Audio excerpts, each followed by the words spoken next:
Hi, Greg Weldon here with the new episode of Money, Markets, and New Age Investing. Today's focus, I'm going to give you a trilogy, a global macroeconomic trilogy. We're going to visit three places which represent the three different kind of global macro backdrops that we see right now and could see emerge in a lot of places around the world, including the U.S. We know the signs to look for. I'm going to give you the signs in each of these three places that have already emerged that give us an example of stagflation, inflation, and deflation. Those are the three.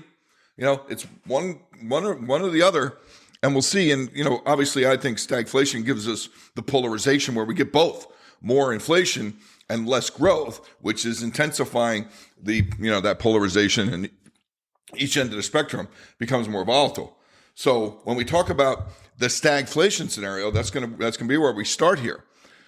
What's interesting about this is it's Switzerland with stagflation. Just out last week, CPI for December, 1.7. That's an acceleration to the upside from 1.4. It's the highest level since 2022 in terms of coming off a low like we saw in 2022 when inflation first started rising. Not only that, you break down the components, and two of the largest components are almost double the headline number. So at 1.7 is the overall number. Housing, 3.3, up a tenth from last month. And food, 3.3, also accelerating to the upside from last month. That's kind of seems problematic in some context when we talk about the Swiss National Bank having a policy rate left unchanged in December and in November, by the way, at 1.75 against a 1.7 inflation rate. Now, there's a reason for that. The reason is the economy is rolling over, and it's very evident that the economy is rolling over, specifically in the labor market. The unemployment rate has risen 3 of the last 5 months. It's gone from 1.9 to 2.3 over that time, and it's up 0.2 in December alone. It's the highest since March of 2022. Worse, the number of unemployed for December was up 8,850 people, which in a country the size of Switzerland is massive. And relative to the labor market, that's a 9.1% increase in a single month in the number of Swiss who are unemployed. 9% in 1 month. Worse, 6th consecutive month of increase in the number of unemployed. And over that time frame, in the second half of 2023, the number of unemployed in Switzerland up 23.5%. That's almost 50% annualized. So we kind of understand why the Swiss National Bank is keeping rates at 1.75. Not only that, but at the December meeting where they left rates unchanged, they told us that they downgrade their forecast for GDP for this year to a range of only 0.5 to 1% growth. Relative to expectations of a 1.9 inflation rate that they've had all year for this year, that they had throughout 2023, I should say, for this year, that's a pretty deeply negative real GDP decline. When we talk about, though, the inflation side of it, the Swiss National Bank remains vigilant in the sense that QT, quantitative tightening, shrinkage of the balance sheet, letting bonds that are maturing roll off instead of refinancing them or kind of repurchasing them, if you will. 19.2 billion roll off in December alone. The peak in the Swiss National Bank balance sheet was 1.07 trillion Swiss francs as of May of 2022. All right, since then, you're down 27% in the balance sheet. That's pretty aggressive QT. Now, what's interesting in all of this is that the market agrees with the Swiss National Bank that we need to protect, kind of the narrative's changing. And we've been talking about this narrative shift for several months, dating really back to kind of August of last year, specifically even in the US. But in this case, it's shifting from fighting inflation to protecting the economy. And in the case of the Swiss forward interest rate complex, what we see is the 1-year rate is at 156 compared to 175 policy rate. You're pricing in some chance that the Swiss National Bank actually cuts rates this year. The 2-year Swiss bond is at 115. That's 60 basis points below the current policy rate, which means you're pricing in at least 2 cuts. You go all the way out to 3 years, it's at 104. So you're looking for 3 cuts over the next 3 years. Now, that's actually significant because that would take the Swiss National Bank's policy rate back to 1%.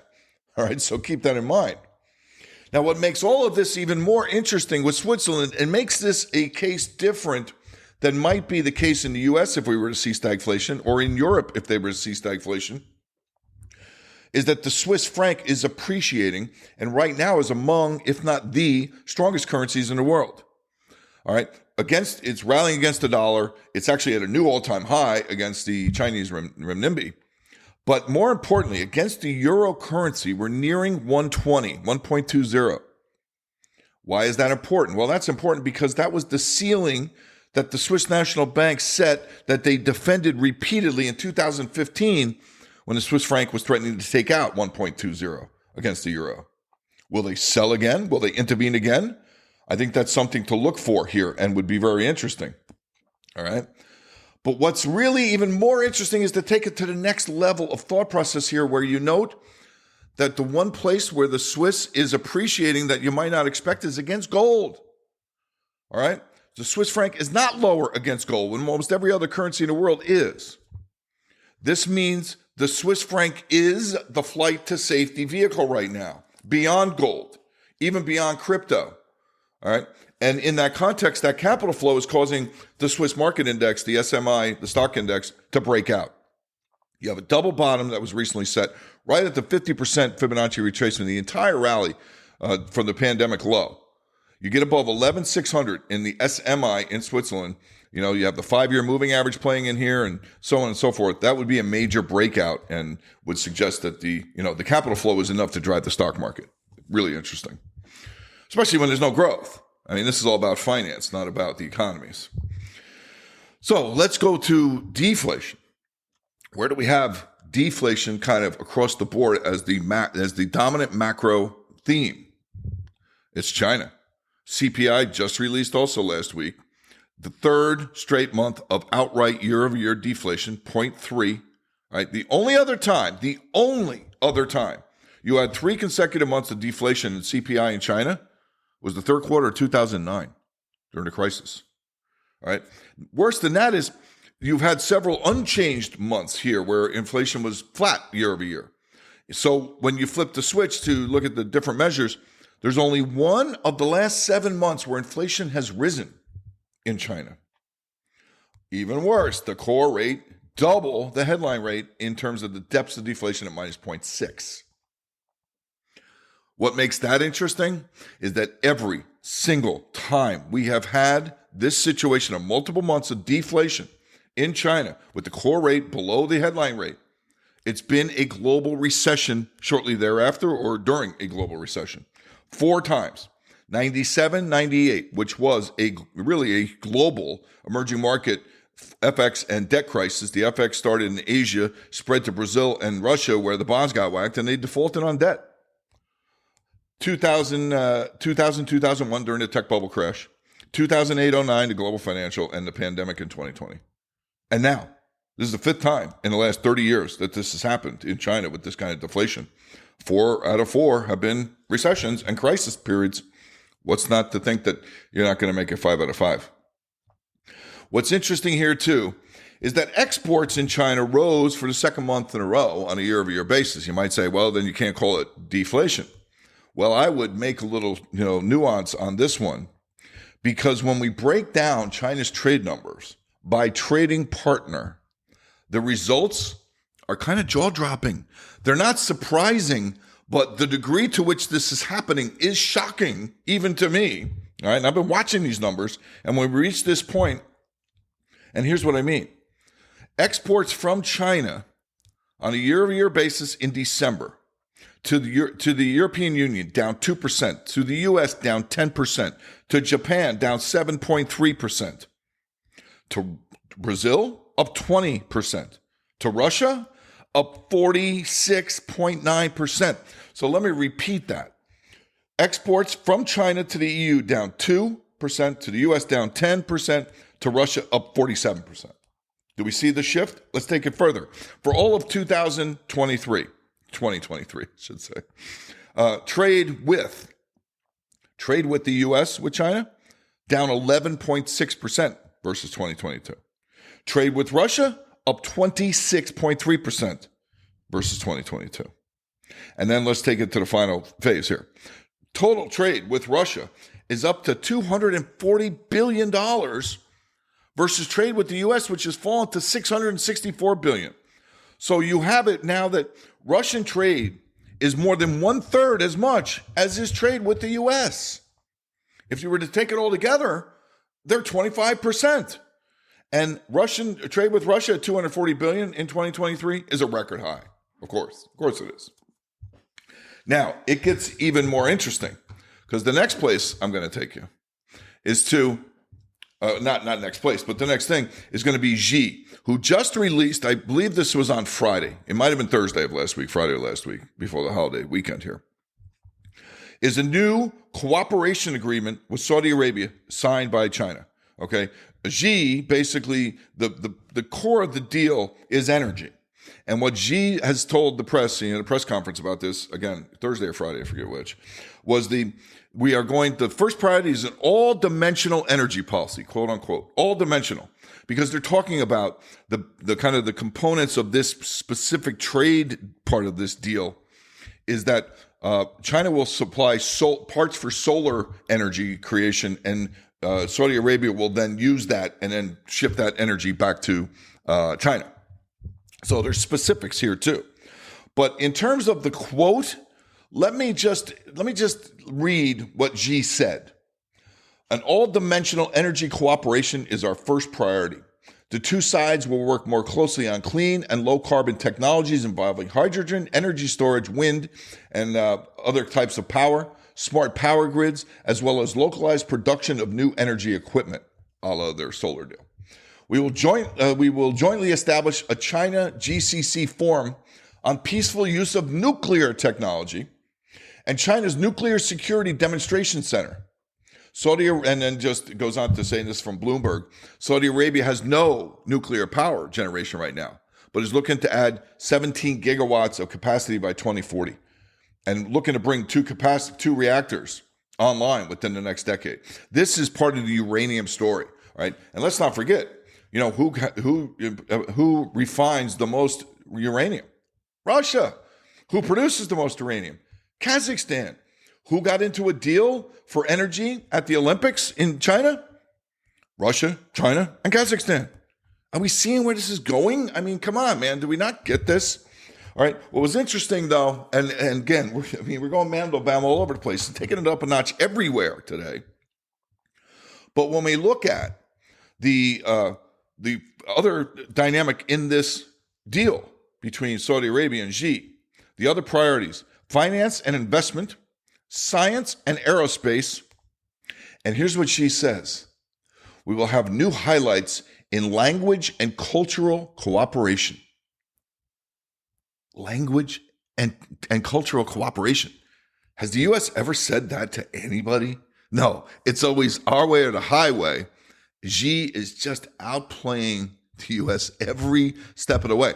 And of course, if you look at a map, it's very obvious to see why China is doing what it's doing because of the shipping lanes from Saudi Arabia, Iran, Iraq, all of these oil-producing states, the United Arab Emirates, Qatar. I mean, the whole dynamic flows right past the Philippines and Taiwan and, Korea. And I mean, it's just so easy to see Vietnam, how this all plays out.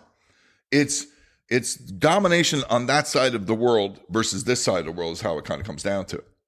But let's take it a step further because one thing that's happening also is very important. Number one, the Chinese renminbi, Xi said this morning, and it's Tuesday morning here, Xi said this morning that he wants to see a strong currency as a means to get a deeper dynamic as a financial center, setting up as want to be the financial center of that side of the world.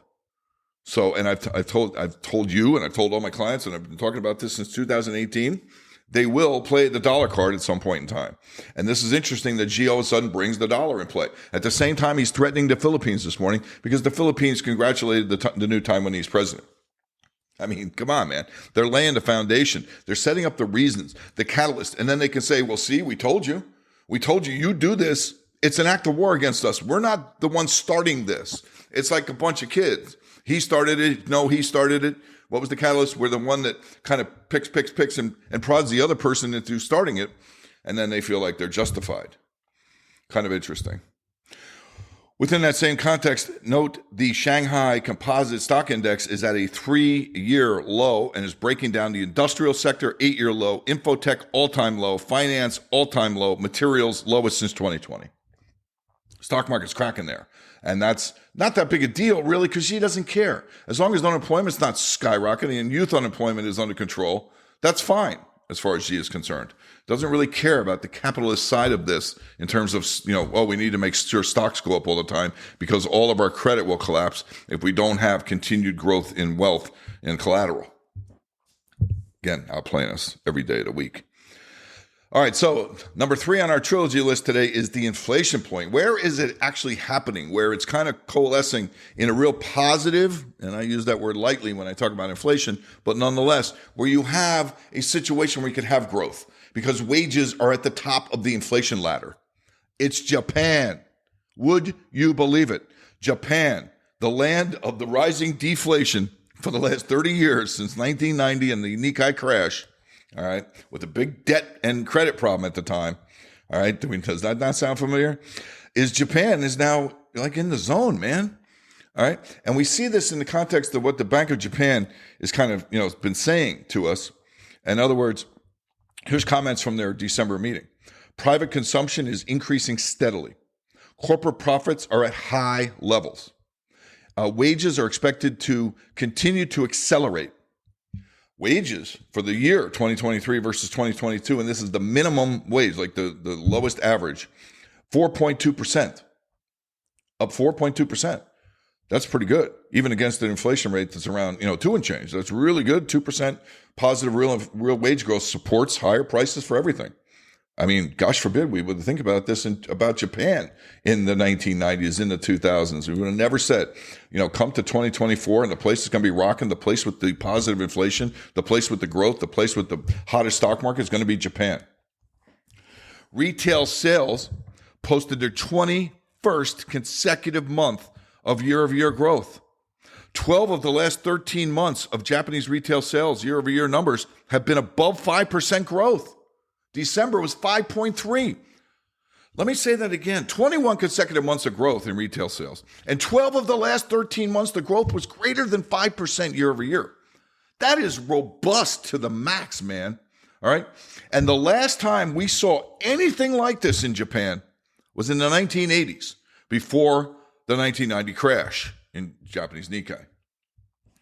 It's backed up by a labor market and wages that are robust as well. The number of employed rose 560,000 in December. Wouldn't the U.S. kill for a number like that? All right. The 2.5% unemployment rate, which of course fell to 2.5%, was the lowest since 1990.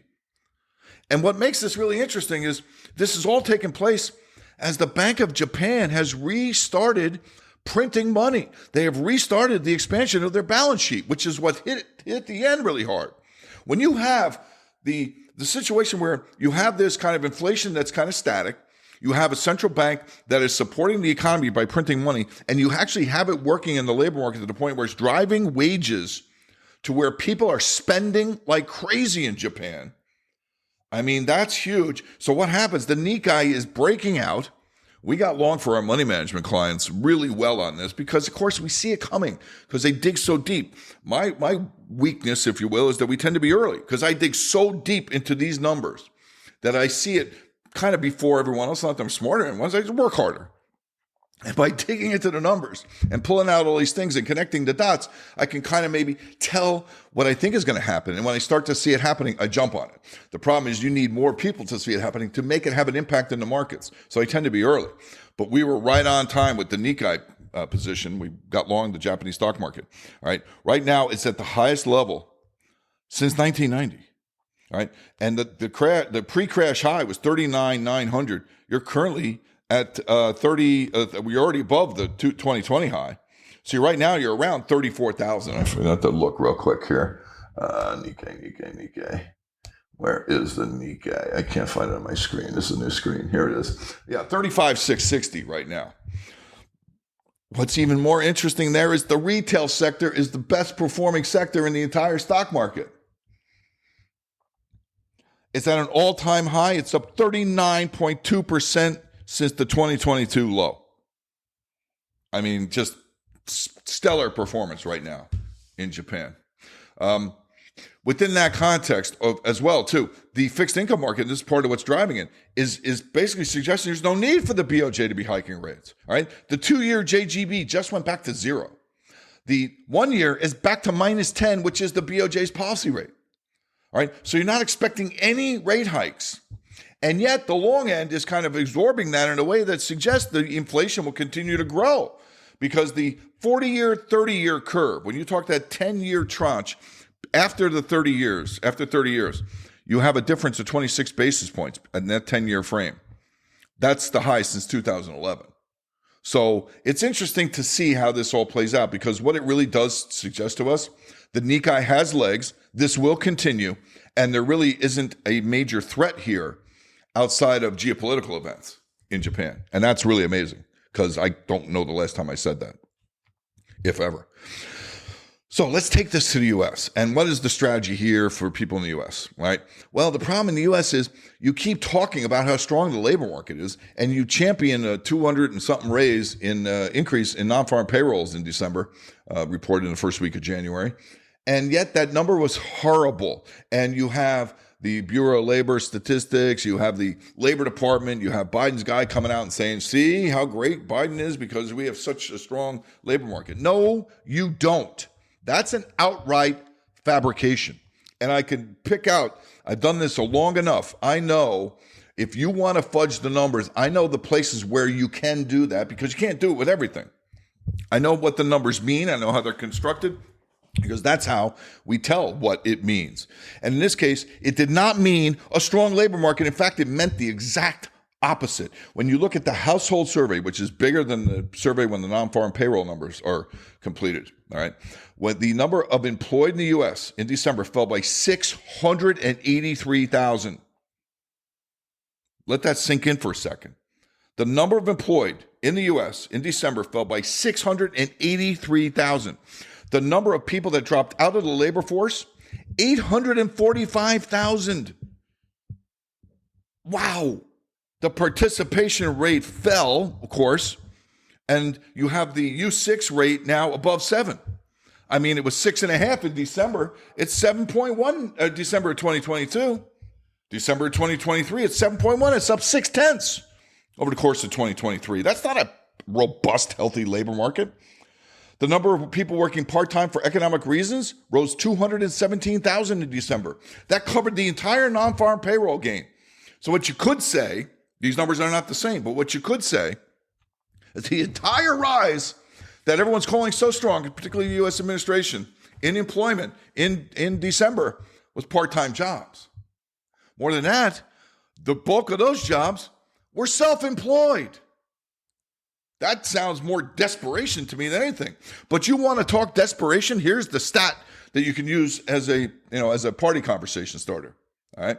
The number of people in the U.S. working 2 jobs where both are full-time jobs rose to 390,000. Didn't rise by, rose to. So the total that are now working 2 jobs where they're both full-time jobs is 390,000. This is an unprecedented run where we've been above 350,000 for several months in a row. There's only 4 times we've seen this dynamic in both jobs are full-time jobs because that screams stress. That screams that people are struggling to pay their bills if you're going to work 2 full-time jobs. You don't do that because you're happy in life and you have plenty of money and the bills are not causing you stress. Only 4 other times this has been the case. 2000, 2008, 2018, we almost had a recession, and 2021. That's it. Let's go one step further because the ISM service sector survey out the first week of the month was really interesting. Why? Because the service sector has been supporting the economy throughout 2023. Without growth in the service sector, you would have no growth. The manufacturing sector is in a recession. All right, waiting for the service sector to crack, and it's cracking. And I've been talking about this now for the past 3 or 4 months in the front of the production line. In other words, the shipments, the new orders, the backlog of orders, all these have been weak. What it hasn't hit, because it's a lagging indicator, which is mind-blowing that the Fed uses it like a leading indicator, it hasn't hit employment yet. So the service sector has been single-handedly supporting employment. Well, that may be ended, because the service sector, ISM service sector survey, employment index fell 7.4 points in December. Now, that doesn't sound like a lot. That's a crash. That's a crash. At 43.4 is the lowest since the pandemic. And the only other time it was at this level was in 2008. It didn't even get this low in 2020 during the tech bubble crash. So this really makes you wonder about the employment. And if the labor market is not as strong as they say, then the economy is much weaker than people are saying. Well, you say, well, consumers are still spending. Yes, they are. Why? Because they're continuing to borrow. Consumer credit rose $24 billion the most recent month, which was almost 3 times what was expected.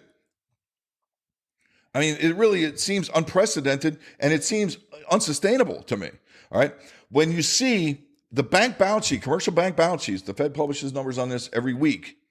The latest week shows that loans of all kinds fell. And I mean, the total balances, in other words, the amount of money that's out there from banks fell. That's a rarity, man.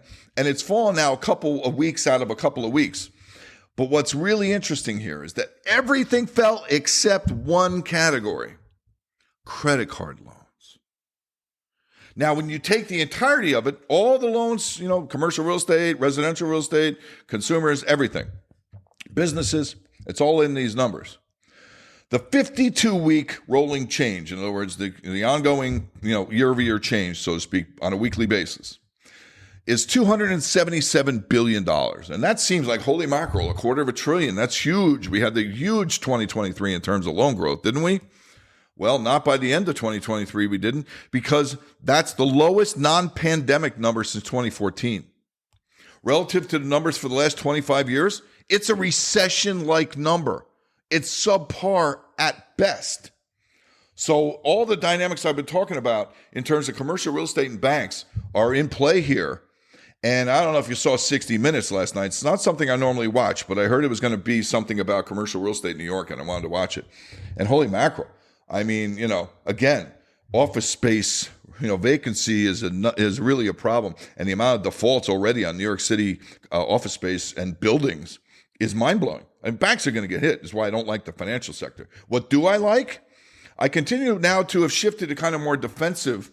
I keep an infotech because that's the high flyer. And it doesn't show any signs of slowing down, at least not in the kind of medium term. But some of the other areas, industrials and consumer, not so good anymore. Where is it? It's more defensive. It's more healthcare, pharma, biotech. Those are some of the areas. I can give you specific stocks. You want to, give us a reach out. We do what we call the portfolio playbook, where we give specifics on all the S&P 500 stocks, all the sectors. What are the hottest stocks? What are the hottest sectors? With various portfolios that are driven quantitatively and discretionarily for different types of investors. All right. There's an international need here too. There is a need for some commodity exposure too, which would include uranium, which would include Ethereum. What I wrote to my clients at the beginning of the year was Ether to soar in 2024. And it has soared. It's a major breakout going on in the crypto space. And it has a lot more to do with stuff other than just the ETF dynamic. There's a lot more going on there that's quite bullish. What countries? I'd love to tell you. I'll tell you what. I mean, I did my 2024 special. Outlook Ahead special. And this was our newest product, which is a resurrection of an old product, which is called the Gold Guru.